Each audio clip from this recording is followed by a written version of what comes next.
So, the empty hand. Anyone who has watched Comics Explained and has looked in the comments section will have seen a comment by someone called, I hope I'm pronouncing it right, Lord Schnitzel, who requests a Beyond Omega level video on the empty hand in pretty much every video on Comics Explained. And I thought, if Comics Explained isn't going to make this video, then I'll have a go. So this was a little bit tougher for me to make than my normal videos because for those of you who watch the channel already, you know that I do Marvel comics and a bit of Marvel movies or Disney Plus or whatever they're doing currently. But I thought I should definitely have a go at this, and I hope I could do the best that I can with what I know. I don't know a huge amount about DC, but I'll give it a go. The Empty Hand is an evil entity in DC that is wildly powerful. Now, when I say wildly powerful here, I mean, like, it's described as mind-shatteringly powerful, how powerful this character is, which is going to make me say that they're going to be somewhere in the top 10, and maybe even top 5 or higher most powerful characters ever to be seen in DC. Now, they've had very few appearances in DC Comics, with their only notable appearances being in Grant Morrison's Multiversity run. The Empty Hand can also be seen as a personification of the readers, or it's at least described as the personification of the opposite of the writers. You know how in Marvel you've got the one above all, and in DC you've got the presence, and they're meant to really represent the writers. Well, this guy's basically the opposite to it. And it's kind of been referenced and implied that they are more of a real-world character, as in they come from our world, and it's like someone in our world doing something. So whereas if in our world you've got the writers, and they're actually writing and doing stuff in the comics, and it's like this character actually represents something that is outside in our world, which is most probably the readers.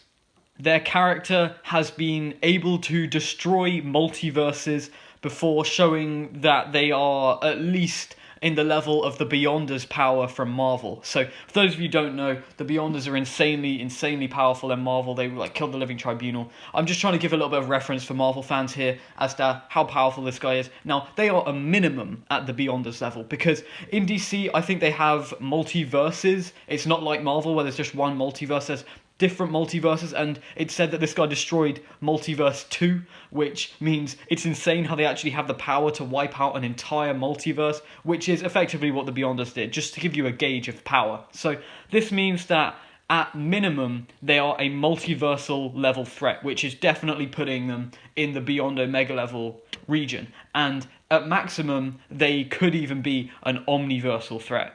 They can be described as an omniversal threat, or a threat to all comics, even outside the DC universe, because it's said they're working on building a machine called the Oblivion Machine, which is capable of destroying all of fiction and all of comics, which I think would be absolutely awesome to see if they do it. But I think there's definitely a reason why this entity has not shown up in that many comics, because the more powerful your characters get, you really can't write as many stories with them, because it's just there's no way really to defeat this guy. I mean, unless the Presence shows up and does something. I mean, it's not even speculated whether they're less powerful than the Presence or more powerful than the Presence. I'd say they're on a similar level of power. You could possibly put the Presence higher because they've shown up more and they're more validated, but the Empty Hand has got such a high level of power, it's really tough for me to actually rank power this high. I mean, this is an entity capable of destroying all of comics, which means, I mean, they're at least multiversal threat, and like I said, at most they could be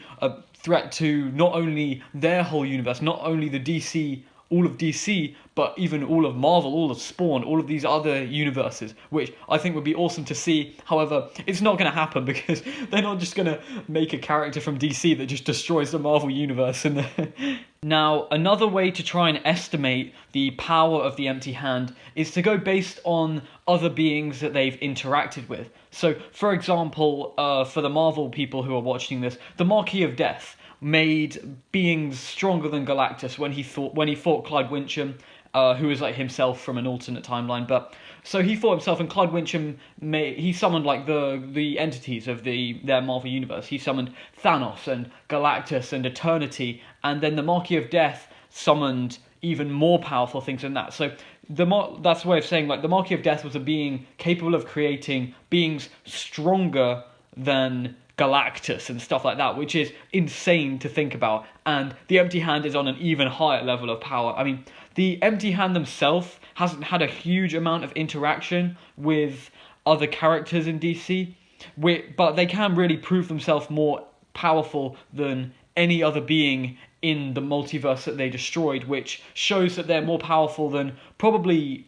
the vast majority of all characters that we've ever seen in DC, maybe even all of them. We do have other ways of gauging the power of the Empty Hand, because they're the leader of a group called, I'm sorry if I pronounce this wrong, but the Gentry. And this is a group of every evil and villainous being in the universe. I mean, it's completely insane. I mean, these guys went and revived Darkseid, who is known to be one of the most powerful beings in all of DC. And that wasn't even the Empty Hand. That was just some people. That was like their minions, basically. I mean, they didn't even think themselves up to the task of going and reviving Darkseid, who's insanely powerful by himself. He's just wildly strong. And it just really gives you a gauge on their power if they wouldn't even concern themselves. They didn't think it's something they would do themselves to go and get Darkseid and revive Darkseid, knowing how powerful they are.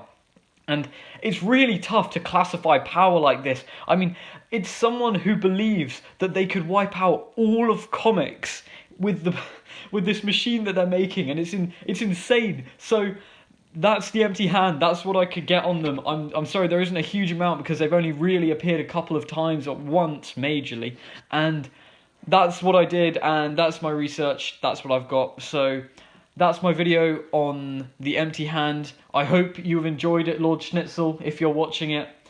So yeah, that's about it from me, guys. If you could subscribe and like and share this video to all the people who have been waiting for a video on the Empty Hand, then I would really appreciate it. If we could hit 100 soon, that would be awesome. I'm going to do another Marvel edit when that comes out. So yeah, that's about it from me, guys. I hope you've enjoyed that, and I'll see you all in the next video.